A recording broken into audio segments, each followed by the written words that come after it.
성도는 하나님과 가까워져야 합니다. 그래야만 하나님과 동행하는 삶을 살게 되기 때문에 그렇습니다. 어떻게 해야 하나님과 가까워질 수 있는가? 예배를 회복해야 합니다. 하나님이 찾는 사람들이 있대요. 다시 말하면 만나고 싶은 사람들이 있대요. 그게 누구냐 하면 예배하는 사람이라는 것이죠. 여러분, 예배의 핵심은 뭐냐면 하나님과의 만남입니다. 저희가 시간을 구별되어 하나님 앞에 예배 드린다는 것은 하나님을 만나는 것을 의미합니다. 여러분, 하나님과 가까워지고 싶으십니까? 그러면 하나님을 만나셔야 합니다. 결코 예배를 소홀히 여겨서는 하나님과 가까워질 수 없습니다. 저는 우리 사랑하는 계산제일교회가 하나님을 만나는 일들이 많아지시기를 간절히 소망합니다. 예배를 소홀히 여기고는 나머지 삶들을 하나님과 동행하는 삶을 살아갈 수 없는 것입니다. 그것은 하나님과 가까이 하는 통로가 예배이기 때문에 그렇습니다. 시간을 들여 하나님 앞에 예배하지 않고 하루를 시작하면서 하나님 앞에 그 시간을 들이지 않으면서 하루 종일 하나님 생각이 날까요? 다른 생각이 날까요?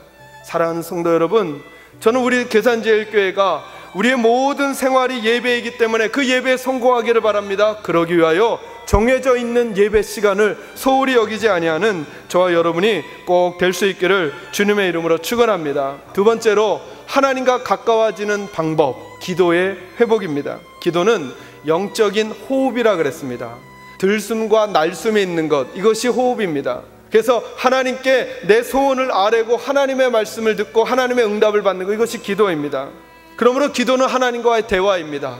어떤 사람과 가까워질 때 대화가 필요하듯이 하나님과도 대화가 필요합니다. 그래야만 우리가 하나님과 가까워질 수 있습니다. 그러므로 기도를 회복해야 합니다. 하나님과 대화하는 시간을 회복하십시오. 여러분 가정에 문제가 있으시거든, 여러분 부부관계에 문제가 있으시거든, 여러분이 너무 바빠 기도할 수 있는 시간이 없거든, 그러기 때문에 반대로 더더욱 기도하는 시간을 만들어 시간을 쪼개어 하나님 앞에 기도하십시오. 세 번째로 말씀을 회복해야만 하나님과 가까워질 수 있습니다. 가장 명확하게 하나님의 생각을 듣는 방법, 그것은 말씀을 훈련하는 것입니다. 그래야 하나님의 뜻을 알 수 있습니다. 하나님의 뜻을 알고 담아가야, 그래야만 하나님과 가까워질 수 있다는 것이죠. 하나님의 말씀을 배우지 않고는 하나님의 생각을 알 수 없습니다. 오늘날 하나님을 열심히 섬긴다는 사람들은 많은 것 같습니다. 그런데 하나님의 생각과 맞게 열심히 섬겨야만 하나님께 기쁨이 되는데, 나는 열심히 했습니다. 근데 하나님의 생각과 열심히 하니까 하나님께는 자꾸 일만 많아지는 것입니다. 교회와 성도가 바른 방향을 잡으려면 하나님의 마음을 알아야 합니다. 그래서 성도들에게 필요한 것이 말씀입니다.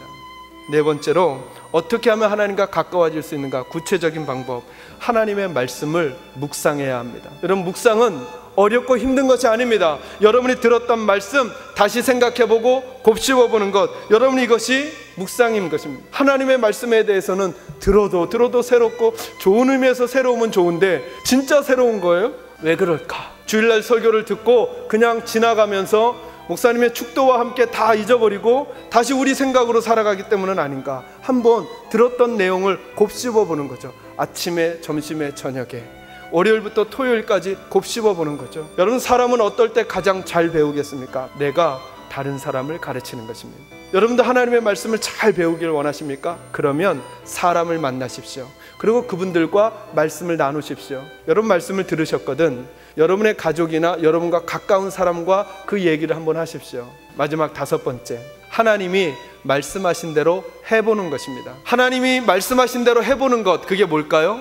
그게 다른 말로 순종입니다. 하나님이 좋아하시는 것을 나도 좋아하고 하나님이 싫어하시는 것을 나도 싫어하는 것, 여러분 이것이 순종입니다. 우리가 하나님 싫어하시는 것을 내가 좋아하면 순종이 될 수 없습니다.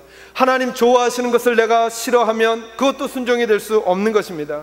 순종이란 그러므로 하나님이 기뻐하시는 것을 나도 기뻐하고 하나님이 눈물 흘리는 것에 나도 눈물을 흘리는 것입니다. 하나님이 안타까워하실 때 나도 안타까워하고, 여러분 우리가 누구와 가까이 지내느냐에 따라 우리의 인생이 결정될 수 있습니다. 하나님과 가까이 하는 사람은 하나님을 닮아가게 될 것입니다. 하나님과 생각이 자꾸 맞아가게 될 것입니다. 하나님의 힘을 얻게 될 것입니다. 하나님과 가까워지는 복을 얻게 될 것입니다. 저는 우리 사랑하는 계산제일교회가, 그리고 우리 성도님들이 하나님과 가까워지시기를 바랍니다. 그래서 하나님께서 내가 내 친구들인 계산제일교회 성도들에게, 내 친구인 누구누구 집사와 누구누구 성도에게 내 마음을 알려주지 않겠느냐? 알려줘야지 라고 말씀하실 수 있는 그 친밀함이 저와 여러분에게 있기를 주님의 이름으로 축원합니다.